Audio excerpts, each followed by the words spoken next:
Aliyekuwa kiongozi wa chama cha ACT Wazalendo, Zitto Kabwe, ametoa tamko lake lenye hisia kali akilaani mauaji aliyoyaita mauaji ya Oktoba yaliyotokea nchini Tanzania kutokana na uchaguzi mkuu wa Oktoba 29, 2025. Anasema Zitto Kabwe, wakati mauaji ya Tiananmen Square yakitokea nchini China tarehe 4 Juni 1989, nilikuwa darasa la 6 katika shule ya msingi Kigoma.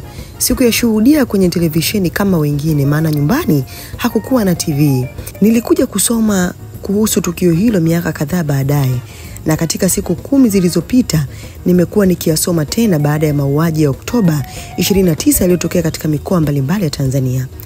Sikuyaona mauaji yaliyofanyika Dar es Salaam, Mwanza wala Arusha, kwa kuwa wakati huo internet ilikuwa imezimwa.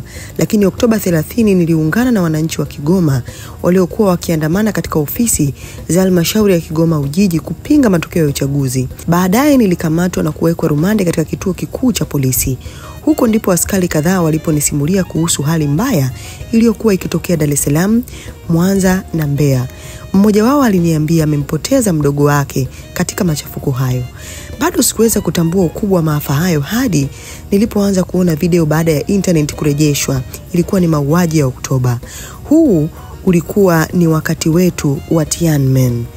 Moyo wangu unaumia, unavuja damu tunapokabiliana na jinamizi lililomeza taifa letu tangu uchaguzi wa damu wa Oktoba 29.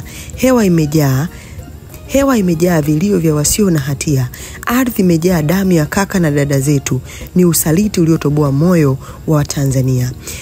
Ni vipi wameweza kufanya haya? Mauaji haya ya kinyama yaliyotekelezwa na vyombo vyetu katika jiji la Mwanza, Mbeya, Arusha, Dar es Salaam na Songwe yameporomosha familia, kuharibu jamii na kulilazimisha taifa letu katika huzuni isiyo na kifani. Akina mama wanalia mikono mitupu, akina baba wanatafuta wapendwa wao gizani, na vijana waliokuwa na ndoto wanazikwa katika makaburi yasiyo na majina.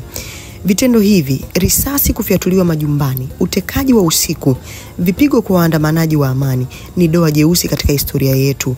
Vimetukana amani na umoja ambavyo Mwalimu Julius Nyerere, baba wa taifa letu, alipigania uhuru wa moyo wake wote. Tusifumbe macho yetu. Hii ni jeraha wazi la watu walioporwa utu, kura na maisha yao. Hayo ni maneno ya Zitto Kabwe. Nini maoni yako? Hii ni VOT Media. Tumechangamka.